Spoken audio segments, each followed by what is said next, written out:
नमस्कार मित्रों, मैं कुंवर निर्भय प्रताप सिंह और वापस आज कला एवं संस्कृति, जो कल हमने 5 अंगों के आभूषण पढ़ लिए थे, सिर के आभूषण पढ़ लिए थे, कान के आभूषण पढ़ लिए थे, नाक के आभूषण पढ़ लिए थे, नाक के बाद में दांत और गले के आभूषण पढ़ लिए थे। तो आज वापस से हम आभूषण टॉपिक को पूरा करने के लिए आभूषण और आभूषण को गले के बाद में वापस से स्टार्ट करेंगे। और गले के बाद में 6 नंबर हमारा अंग होगा, 6 नंबर होगा हमारा बाजू। महिलाएं बाजू में कौन कौन से आभूषण धारण करती है? वेरी इंपॉर्टेंट, अक्सर पूछा जाता है कि बाजू में कौन कौन से आभूषण धारण किए जाते हैं। तो बाजू में धारण किए जाते हैं, एक तो होता है बाजूबंद, खुद धारण किया जाता है बाजूबंद। एक होता है हमारा भुजबंद। ध्यान रखना, दोनों अलग अलग होते हैं। बाजूबंद अलग होगा और भुजबंद अलग होगा, दोनों अलग अलग आभूषण होते हैं, लेकिन दोनों बाजू में धारण किए जाते हैं। एक होता है हमारा तकिया। तकिया नामक आभूषण भी बाजू में धारण किया जाता है, तकिया। एक होता है गजरा, लेकिन ये फूलों में लगाने वाला गजरा, बालों में लगाने वाला गजरा फूलों का नहीं है, गजरा एक आभूषण है। गजरा, चूड़ली, चूड़ली, चूड़ली के बाद में होगा हमारा हार पान, हार पान, अनत और टड्डा भी पहना जाता है हमारा यहीं पर।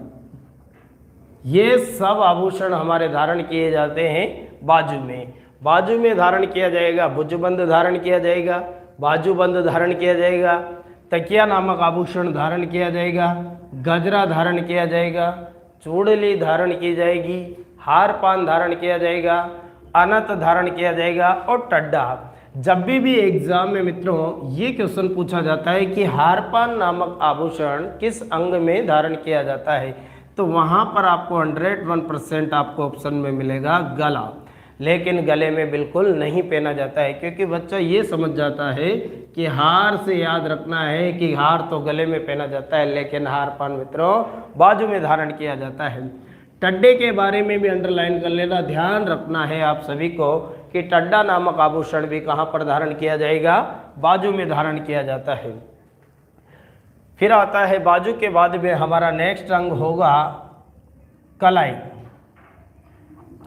ये अंग हमारे सीक्वेंस से चल रहे हैं सभी। बाजू के बाद में होगी हमारी कलाई। अब कलाई में कौन कौन से आभूषण धारण किए जाते हैं? कलाई में धारण किया जाएगा हथफूल नामक आभूषण धारण किया जाता है। और ध्यान रखना, हथफूल के बारे में पूछा जाता है। हथफूल एक ऐसा आभूषण है जिसे हाथ की उंगलियों में भी धारण किया जाएगा, तो कलाई में भी धारण किया जाएगा। 2 अंगों में पहने जाने वाला आभूषण होता है हमारा हथफूल। नेक्स्ट होता है हमारा कड़ा। कड़ा भी एक ऐसा आभूषण है जिसे 2 अंगों में धारण किया जाएगा। कड़े को कलाई में भी धारण किया जाता है और पैर में भी धारण किया जाता है। एक होता है हमारा गोखरू। गोखरू, हथफूल भी कलाई में पहना जाएगा, कड़ा भी कलाई में पहना जाएगा और गोखरू भी कलाई में पहना जाएगा। नेक्स्ट होगा हमारा काकनी। काकनी। नेक्स्ट होगा हमारा ओंला। एक आंवला होता है और एक ओंला होता है, ध्यान रखना। ओंला नामक आभूषण पहना जाता है कलाई में, जबकि आंवला नामक आभूषण पहना जाता है पैर में। एक पहनी जाती है चूड़ियाँ, लेकिन ये चूड़ियाँ सोने की बनी हुई होगी। चूड़ियाँ नामक आभूषण भी पहनी जाएगी कलाई में। नौगरी, नौगरी, नौगरी भी पहनी जाती है भाई, कलाई में ही पहनी जाती है। एक होती है बंगड़ी। बंगड़ी नामक आभूषण भी कलाई में ही धारण किया जाता है। एक होता है हमारा पोंछ, बोल दो पोंछ, या इसे ही बोला जाता है पूंचे। पूंचे बोल दो या पोंछ बोल दो। जो सोने के मोतियों का गुच्छा लगा होता है वो होता है पोंछ या पूंचे। ये आभूषण भी कहाँ पर धारण किया जाएगा? कलाई में धारण किया जाता है। कलाई के बाद में नेक्स्ट हमारा 8th नंबर अंग होगा कौन सा? हाथ की अंगुलियां। हाथ की अंगुलियां। हाथ की अंगुलियों में कौन कौन से आभूषण धारण किए जाएंगे? हाथ की अंगुलियों में धारण किया जाता है मित्रों, एक तो धारण किया जाएगा अंगूठी। अंगूठी धारण की जाती है हाथ की अंगुली में। एक होती है मूंदड़ी, होता एक ही है लेकिन दोनों के नाम अलग अलग है। लेकिन हमसे एग्जाम में पूछा जा सकता है कि मूंदड़ी कहाँ पर पहनी जाती है और अरसी कहाँ पर पहनी जाती है। अरसी ध्यान रखना, वेरी वेरी इंपॉर्टेंट है अरसी। अरसी के बारे में पूछा जाता है कि अरसी नामक आभूषण किस अंग में धारण किया जाता है। तो मित्रों अरसी नामक आभूषण धारण किया जाता है हाथ के अंगूठे में धारण किया जाता है। बोलो कहाँ पर धारण किया जाएगा? हाथ के अंगूठे में धारण किया जाता है अरसी नामक आभूषण। नेक्स्ट होगा हमारा बीटी। बीटी भी कहाँ पर धारण की जाएगी? हाथ की अंगुलियों में ही धारण की जाएगी। नेक्स्ट होगा हमारा दमना। दमना बोल दो या दावना बोल दो, एक ही बात है, दावना या दावना।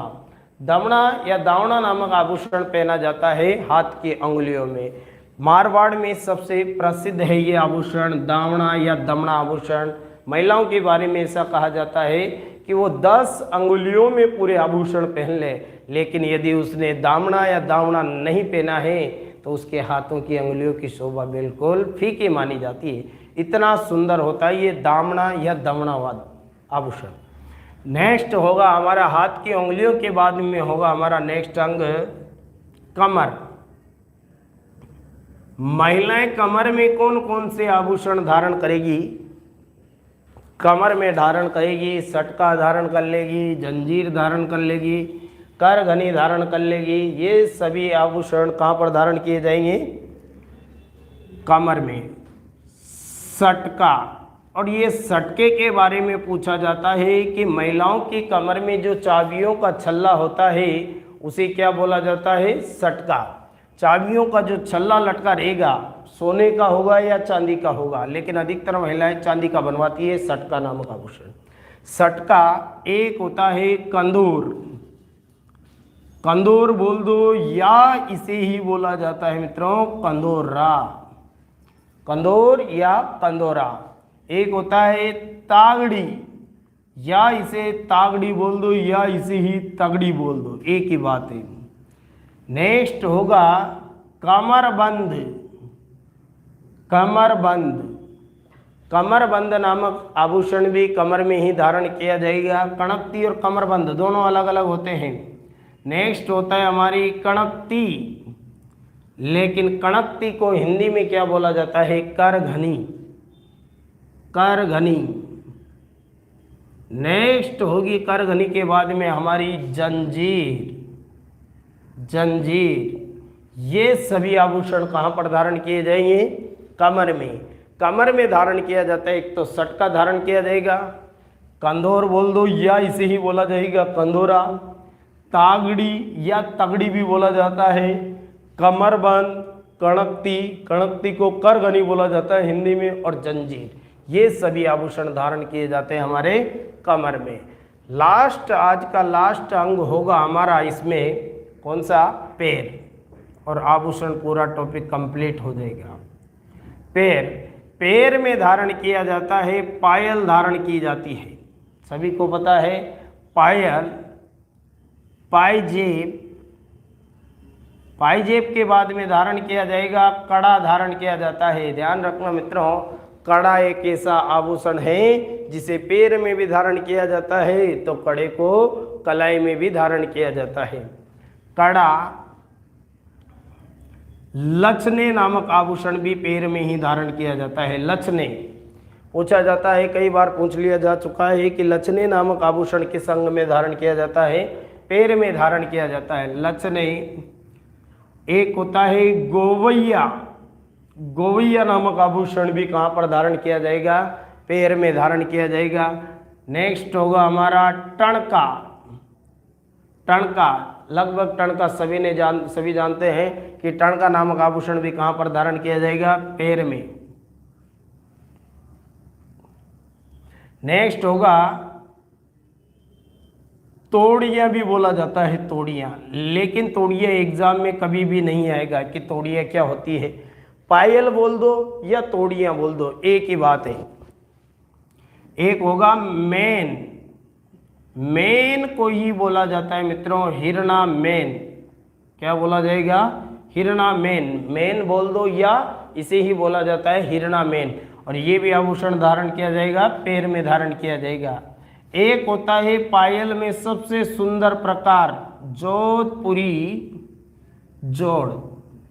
ये पायल का सबसे सुंदर प्रकार है जोधपुरी जोड़। आप कभी भी ज्वेलरी वाले पे जाओ तो डायरेक्ट वहाँ पर ये जाकर बोल दो कि जोधपुरी जोड़ दे दो, डायरेक्ट सबसे सुंदर प्रकार मिलेगा आपको जोधपुरी जोड़ पायल का, जोधपुरी जोड़। नेक्स्ट होगी हमारी बिछिया। मित्रों बिछिया नामक आभूषण पैर की अंगुली में धारण किया जाता है। कहाँ पर धारण किया जाएगा? पैर की अंगुली में धारण किया जाने वाला आभूषण होता है बिछिया। और इस बिछिया को ही क्या बोला जाता है? फूलरी भी बोला जाता है। क्या भी बोला जाता है? इसे फूलरी भी बोला जाएगा। बिछिया बोल दो या इसे ही फूलरी बोल दो। नेक्स्ट होगा हमारा, इसी में पहना जाता है नकुम। नकुम नामक आभूषण भी यहीं पर पहना जाता है। और अभी बताया मैंने आंवला, वेरी वेरी इंपॉर्टेंट, आंवला। एक होता है हमारा औंला और एक होता है आंवला। ये लिखा हुआ औंला और एक होता है आंवला। औंला नामक आभूषण धारण किया जाएगा कलाई में, जबकि आंवला नामक आभूषण धारण किया जाता है मित्रों पैर में धारण किया जाता है। एक होता है नेवरी, नेवरी नामक आभूषण। ये होते हैं हमारे पैर के आभूषण। और मित्रों ये पूरा टॉपिक पूरा आज कंप्लीट हो चुका है, आभूषण टॉपिक हमारा। वापस एक बार से फिर समझ लीजिए। बाजू में आभूषण धारण किए जाएंगे, बाजूबंद, भुजबंद, दोनों अलग अलग होंगे। तकिया नामक आभूषण, गजरा, फूलों वाला गजरा नहीं होता है, गजरा भी एक आभूषण होता है। चूड़ली, हार पान, अनहत और टड्डा, ये सब आभूषण धारण किए जाएंगे बाजू में। नेक्स्ट होगा हथफूल। हथफूल एक ऐसा आभूषण है जिसे दो अंगों में धारण किया जाएगा, कलाई में भी धारण किया जाएगा मित्रों। तो हथफूल कहाँ पर भी धारण किया जाएगा? हाथ की अंगुलियों में भी। कड़ा एक ऐसा आभूषण है जिसे कलाई में भी धारण किया जाएगा, तो कड़े को पैर में भी धारण किया जाता है। गोखरू, काकनी, औंला और जबकि आंवला दोनों अलग अलग होते हैं। औंला नामक आभूषण धारण किया जाएगा कलाई में, जबकि आंवला नामक आभूषण धारण किया जाता है पैर में धारण किया जाता है। नेक्स्ट होता है मित्रों चूड़ियाँ, नोगरी, बंगड़ी और पौंच बोल दो या पूछे, ये सब आभूषण धारण किए जाते हैं कलाई में। फिर हाथ की अंगुलियों की यदि बात करें तो हाथ की अंगुलियों में धारण किया जाता है, अंगूठी धारण की जाती है, मूंदड़ी धारण दोनों होती एक ही है, कोई अलग नहीं होती है। बीटी भी एक ही होती है, कोई अलग नहीं होती। तीनों नाम एक ही है, बस नाम अलग अलग है, होती चीज तीनों एक ही रहेगी लेकिन अलग अलग है। अरसी ध्यान रखना है, अरसी कहाँ पर धारण की जाती है? हाथ के अंगूठे में धारण की जाती है। मारवाड़ की महिलाओं के द्वारा सबसे ज़्यादा पहने जाने वाला आभूषण होता है दमना बोल दो या दावना बोल दो, जिसे हाथों की अंगुलियों की शोभा बढ़ाने वाला सबसे महत्वपूर्ण आभूषण माना जाता है। और वो आभूषण होता है मित्रों हमारा दमना या दावना बोला जाता है। नेक्स्ट आती है हमारी कमर। कमर में सटका भी पहना जाता है, कंदोर भी पहना जाता है, या इसे ही बोला जाता है कंदोरा। कंदोर बोल दो या कंदोरा बोल दो। तागड़ी पहनी जाती है या तगड़ी भी बोला जाता है जिसे। कमरबंद, कणकती, करघनी। कणकती को करघनी बोला जाता है, शुद्ध शब्द होगा हमारा करघनी। नेक्स्ट होगी हमारी जंजीर, और जंजीर भी ये सब चांदी के होंगे लगभग सभी। यदि आपकी इच्छा है कि हम तो सर सोने के बनाना चाहते हैं सटका, तो सोने का भी मिलेगा, बाकी तो सब आपको चांदी ही चांदी के मिलेंगे सभी। नेक्स्ट है पैर। पैर में पहनी जाएगी पायल पहनी जाएगी और पायजेब पहनी जाएगी। पायल पतली होती है, पायजेब मोटी होती है। कड़ा इतना मोटा लगभग इसकी साइज होगी कड़ा। लछने दोनों मुंह के घूमे हुए सिरे हुए होते हैं, उसे बोला जाएगा भाई लछने। गोवैया ये भी पैर में धारण किया जाएगा। टणका ये भी पैर में धारण किया जाएगा। तोड़िया नामक आभूषण, तोड़िया बोल दो या इसे ही पायल बोल दो। तोड़िया बोला जाता है या पायल भी बोला जाता है। मेन बोल दो या हिरना मेन बोला जाता है। वैसे हिरणा मेन ज़्यादा प्रसिद्ध है, मेन कम बोला जाता है, हिरणा मेन ज़्यादा प्रसिद्ध है। पायल का प्रकार होता है जोधपुरी जोड़, सबसे सुंदर टाइप होता है ये पायल में। बिछिया पैर की उंगलियों में पहनी जाने वाली होती है बिछिया, जिसे क्या भी बोला जाएगा, फोलरी भी बोला जाएगा।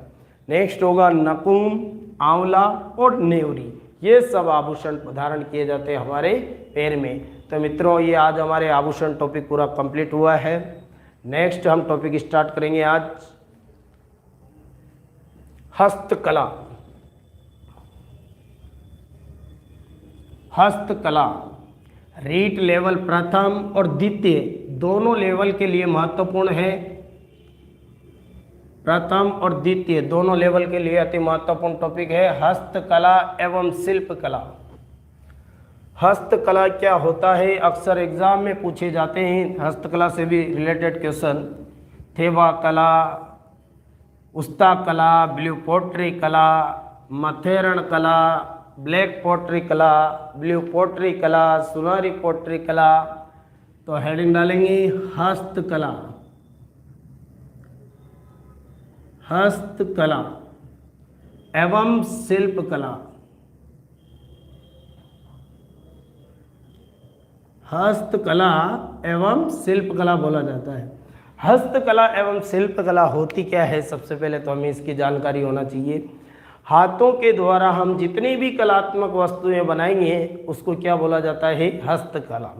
अब हाथों के द्वारा मान लीजिए हमने बनाया है, एक उदाहरण के लिए ये डस्टर भी हमने हाथों से ही बनाया है।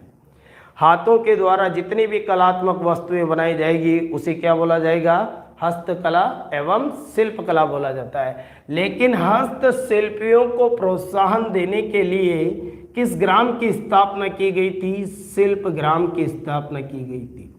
पूछा जाता है कि हस्तशिल्पियों को प्रोत्साहन देने के लिए किस ग्राम की स्थापना की गई थी, शिल्प ग्राम की स्थापना की गई थी। और ये शिल्प ग्राम मित्रों कहाँ पर है, उदयपुर में। कहाँ पर है, उदयपुर में। और उदयपुर से भी कितने किलोमीटर दूर पड़ता है ये, उदयपुर से मात्र 13 किलोमीटर दूर पड़ता है ये शिल्प ग्राम। यहाँ पर हमें जो भी हमारे द्वारा जो कलात्मक वस्तुएं बनाई जाएगी उस सभी को हम यहाँ पर लेकर आएंगे शिल्प ग्राम में। यहाँ प्रतिवर्ष मेला लगता है, 21 दिसंबर से लगता है, जो 31 दिसंबर तक प्रतिवर्ष मेला लगता है। तो यहाँ पर इस मेले में हम सभी वस्तुओं को लेकर जाएंगे। अब यहाँ पर जो मेला लगेगा उसमें विदेशी सैलानी भी आएंगे, राजस्थान के जितने भी पर्यटक हैं वो सभी यहाँ पर आएंगे और यहाँ से खरीद कर लेकर जाएंगे और धीरे धीरे हमारे राजस्थान में वो प्रसिद्ध होंगे। लेकिन राजस्थान लघु उद्योग निगम, राजस्थान लघु उद्योग निगम, मित्रों राजस्थान लघु उद्योग निगम की स्थापना जयपुर में की गई थी।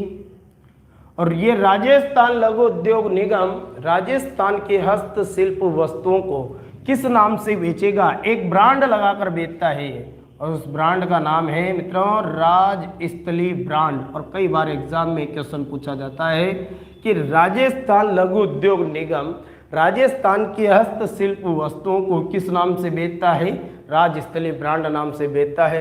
राजस्थान लघु उद्योग निगम कहाँ पर स्थित है, जयपुर में स्थित है। यदि हमें डिजाइन चेंज करना है इस उत्पादन का, कि हमें डिजाइन भी अलग बनानी है और इसका पूरे राजस्थान में विकास करना है तो राजस्थान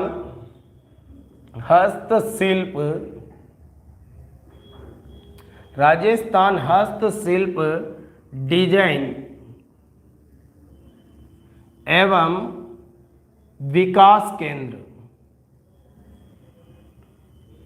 राजस्थान हस्तशिल्प डिजाइन एवं विकास केंद्र और राजस्थान हस्तशिल्प डिजाइन एवं विकास केंद्र की स्थापना कहाँ पर हुई थी, ये भी जयपुर में है। अब हमारे द्वारा जितनी भी कलात्मक वस्तुओं पर हमने जो ब्रांड लगाया है उसके डिजाइन का कार्य केवल कौन करेगा, हस्तशिल्प डिजाइन एवं विकास केंद्र। ये पूरे राजस्थान में इसे प्रसिद्ध कर देगा और इस पर अलग अलग डिजाइन का उत्पादन बनाना प्रारंभ कर देगा। यदि हमसे पूछ लिया जाए कि पत्थर की मूर्ति बनाने वाले को क्या बोला जाता है, तो मित्रों पत्थर की मूर्ति बनाने वाले को बोला जाता है सिलावट। सिलावट। पत्थर की मूर्ति बनाने वाले को क्या बोला जाएगा? सिलावट। लेकिन क्वेश्चन पूछ लिया जाए कि काले पत्थर की मूर्ति का निर्माण कहाँ पर किया जाता है, तो काले पत्थर की मूर्ति का निर्माण किया जाता है मित्रों तलवाड़ा में। बोलो कहाँ पर किया जाएगा? तलवाड़ा में। और तलवाड़ा कहाँ पर होता है? हमारा बांसवाड़ा में। तलवाड़ा बांसवाड़ा में किया जाएगा काले पत्थर की मूर्ति का निर्माण।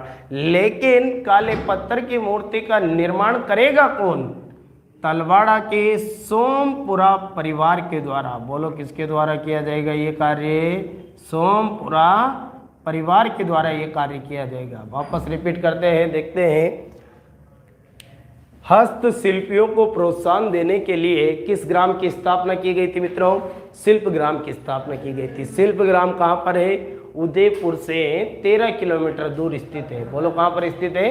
उदयपुर से 13 किलोमीटर दूर। लेकिन इस शिल्प ग्राम को हवाला ग्राम के नाम से भी जाना जाता है मित्रों। किस नाम से जाना जाएगा इसे? हवाला ग्राम के नाम से भी जाना जाएगा। राजस्थान लघु उद्योग निगम कहाँ पर स्थित है?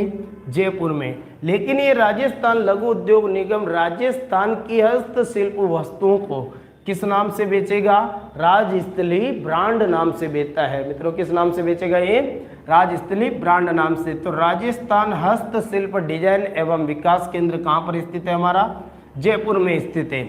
पत्थर की मूर्ति बनाने वाले को क्या बोला जाता है? सिलावट। लेकिन काले पत्थर की मूर्ति का निर्माण कहाँ पर किया जाएगा? तलवाड़ा में। और तलवाड़ा कहाँ पर है? हमारा बांसवाड़ा में। एक तिलवाड़ा है जो बाड़मेर में, और एक तलवाड़ा सभ्यता है जो हनुमानगढ़ में है।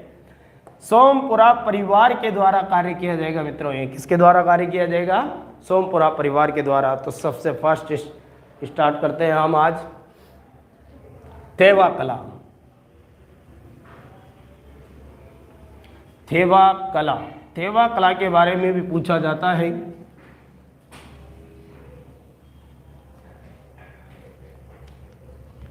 थेवा कला। थेवा कला मित्रों प्रसिद्ध है प्रतापगढ़ की। कहाँ की प्रसिद्ध रहेगी ये? प्रतापगढ़ की। कार्य क्या किया जाता है थेवा कला के अंतर्गत, और कलाकार कौन हुए हैं इसके? समझना है ध्यान से। थेवा कला के कार्य क्या किया जाएगा और कलाकार कौन हुए हैं? थेवा कला में ये होता है कांच का टुकड़ा। कहने का मतलब कांच का पात्र होगा ये लीजिए कांच का पात्र।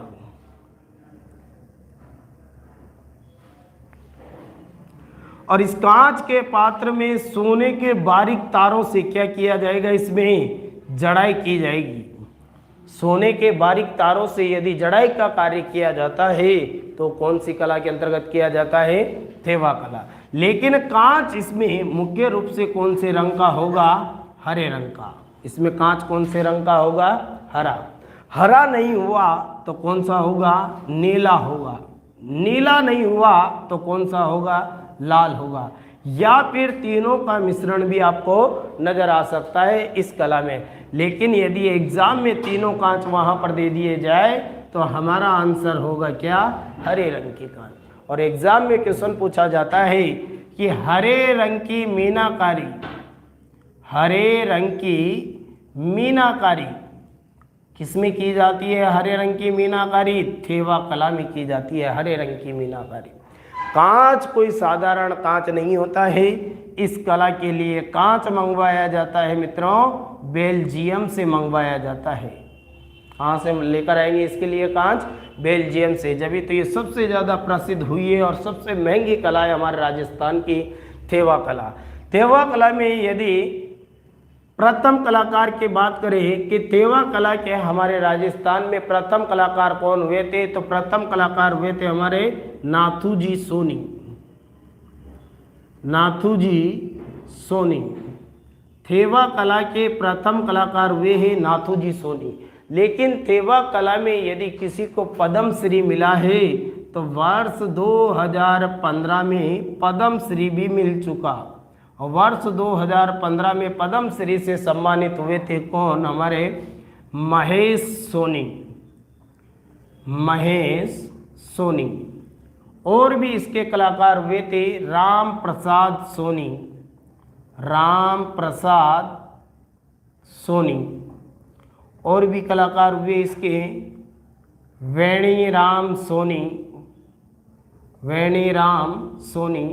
और पूछा जाता है कि प्रतापगढ़ का राज सोनी परिवार, कहाँ की बात कर रहे हैं हम, प्रतापगढ़ का राज सोनी परिवार किस कला के लिए प्रसिद्ध हुआ है?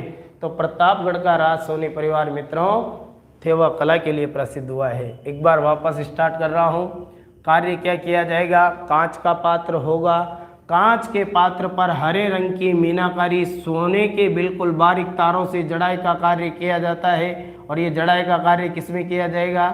थेवा कला में कार्य किया जाएगा। इस कला के लिए कांच कहाँ से लाए जाएंगे? बेल्जियम से लाए जाएंगे। इसमें मुख्य रूप से कौन से कांच का प्रयोग किया जाएगा? हरे रंग के। हरा नहीं होगा तो कौन सा होगा? नीला। नीला नहीं होगा तो कौन सा होगा मित्रों? लाल रंग के कांच का। और यदि तीनों भी आपको वहाँ पर एग्जाम में ऑप्शन में दे दिया जाए तो फिर तीनों में से हमारा एक आंसर होगा। कौन सा होगा? वो हरे रंग की मीनाकारी की जाती है थेवा कला में।